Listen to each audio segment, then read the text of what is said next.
Psalm 37. Do not fret because of those who are evil, or be envious of those who do wrong. For like the grass they will soon wither, like green plants they will soon die away. Trust in the Lord and do good. Dwell in the land and enjoy safe pasture. Take delight in the Lord, and he will give you the desires of your heart. Commit your way to the Lord. Trust in him, and he will do this. He will make your righteous reward shine like the dawn, your vindication like the noonday sun. Be still before the Lord, and wait patiently for him. Do not fret when people succeed in their ways, when they carry out their wicked schemes. Refrain from anger and turn from wrath. Do not fret. It leads only to evil. For those who are evil will be destroyed, but those who hope in the Lord will inherit the land. A little while, and the wicked will be no more. Though you look for them, they will not be found. But the meek will inherit the land and enjoy peace and prosperity. The wicked plot against the righteous and gnash their teeth at them. But the Lord laughs at the wicked, for he knows their day is coming. The wicked draw the sword and bend the bow to bring down the poor and needy, to slay those whose ways are upright. But their swords will pierce their own hearts, and their bows will be broken. Better the little that the righteous have than the wealth of many wicked. For the power of the wicked will be broken, but the Lord upholds the righteous. The blameless spend their days under the Lord's care, and their inheritance will endure forever. In times of disaster they will not wither, in days of famine they will enjoy plenty. But the wicked will perish. Though the Lord's enemies are like the flowers of the field, they will be consumed. They will go up in smoke. The wicked borrow and do not repay, but the righteous give generously. Those the Lord blesses will inherit the land, but those he curses will be destroyed. The Lord makes firm the steps of the one who delights in him. Though he may stumble, he will not fall, for the Lord upholds him with his hand. I was young, and now I am old, yet I have never seen the righteous forsaken, or their children begging bread. They are always generous and lend freely. Their children will be a blessing. Turn from evil and do good. Then you will dwell in the land forever. For the Lord loves the just and will not forsake his faithful ones. Wrongdoers will be completely destroyed. The offspring of the wicked will perish. The righteous will inherit the land and dwell in it forever. The mouths of the righteous utter wisdom, and their tongues speak what is just. The law of their God is in their hearts, their feet do not slip. The wicked lie in wait for the righteous, intent on putting them to death. But the Lord will not leave them in the power of the wicked, or let them be condemned when brought to trial. Hope in the Lord and keep his way. He will exalt you to inherit the land. When the wicked are destroyed, you will see it. I have seen a wicked and ruthless man flourishing like a luxuriant native tree. But he soon passed away and was no more. Though I looked for him, he could not be found. Consider the blameless, observe the upright. A future awaits those who seek peace, but all sinners will be destroyed. There will be no future for the wicked. The salvation of the righteous comes from the Lord. He is their stronghold in time of trouble. The Lord helps them and delivers them. He delivers them from the wicked and saves them, because they take refuge in him. The Book of Proverbs. Proverbs, chapter 1.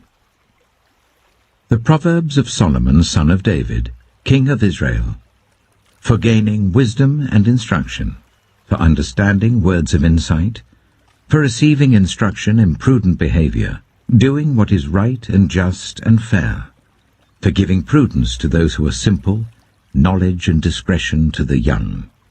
Let the wise listen and add to their learning, and let the discerning get guidance, for understanding proverbs and parables, the sayings and riddles of the wise. The fear of the Lord is the beginning of knowledge, but fools despise wisdom and instruction. Listen, my son, to your father's instruction, and do not forsake your mother's teaching. They are a garland to grace your head, and a chain to adorn your neck. My son, if sinful men entice you, do not give in to them. If they say, "Come along with us, let's lie in wait for innocent blood, let's ambush some harmless soul, let's swallow them alive like the grave, and whole like those who go down to the pit. We will get all sorts of valuable things and fill our houses with plunder. Cast lots with us. We will all share the loot." My son, do not go along with them. Do not set foot on their paths, for their feet rush into evil. They are swift to shed blood. How useless to spread a net where every bird can see it. These men lie in wait for their own blood. They ambush only themselves. Such are the paths of all who go after ill-gotten gain. It takes away the life of those who get it. Out in the open, wisdom calls aloud. She raises her voice in the public square. On the top of the wall she cries out. At the city gate she makes her speech. How long will you who are simple love your simple ways? How long will mockers delight in mockery and fools hate knowledge? Repent at my rebuke. Then I will pour out my thoughts to you, and I will make known to you my teachings. But since you refuse to listen when I call, and no one pays attention when I stretch out my hand, since you disregard all my advice and do not accept my rebuke, I in turn will laugh when disaster strikes you. I will mock when calamity overtakes you. When calamity overtakes you like a storm, when disaster sweeps over you like a whirlwind, when distress and trouble overwhelm you, then they will call to me, but I will not answer. They will look for me, but will not find me, since they hated knowledge and did not choose to fear the Lord. Since they would not accept my advice and spurned my rebuke, they will eat the fruit of their ways and be filled with the fruit of their schemes. For the waywardness of the simple will kill them, and the complacency of fools will destroy them. But whoever listens to me will live in safety and be at ease, without fear of harm. Matthew chapter 9. Jesus stepped into a boat, crossed over, and came to his own town. Some men brought to him a paralyzed man lying on a mat. When Jesus saw their faith, he said to the man, "Take heart, son, your sins are forgiven." At this, some of the teachers of the law said to themselves, "This fellow is blaspheming." Knowing their thoughts, Jesus said, "Why do you entertain evil thoughts in your hearts? Which is easier, to say, 'Your sins are forgiven,' or to say, 'Get up and walk'? But I want you to know that the Son of Man has authority on earth to forgive sins." So he said to the paralyzed man, "Get up, take your mat, and go home." Then the man got up and went home. When the crowd saw this, they were filled with awe, and they praised God, who had given such authority to man. As Jesus went on from there, he saw a man named Matthew sitting at the tax collector's booth. "Follow me," he told him, and Matthew got up and followed him. While Jesus was having dinner at Matthew's house, many tax collectors and sinners came and ate with him and his disciples.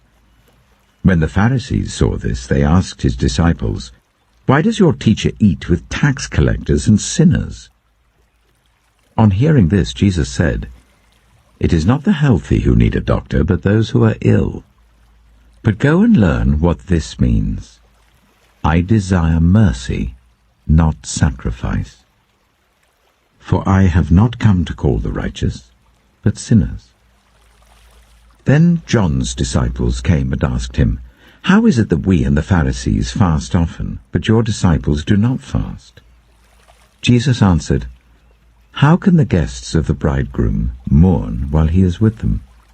The time will come when the bridegroom will be taken from them. Then they will fast. No one sews a patch of unshrunk cloth on an old garment, for the patch will pull away from the garment, making the tear worse. Neither do people pour new wine into old wineskins. If they do, the skins will burst. The wine will run out, and the wineskins will be ruined. No, they pour new wine into new wineskins, and both are preserved." While he was saying this, a synagogue leader came and knelt before him and said, "My daughter has just died, but come and put your hand on her, and she will live." Jesus got up and went with him, and so did his disciples. Just then, a woman who had been subject to bleeding for 12 years came up behind him and touched the edge of his cloak. She said to herself, "If I only touch his cloak, I will be healed." Jesus turned and saw her. "Take heart, daughter," he said. "Your faith has healed you." And the woman was healed at that moment. When Jesus entered the synagogue leader's house and saw the noisy crowd and the people playing pipes, he said, "Go away.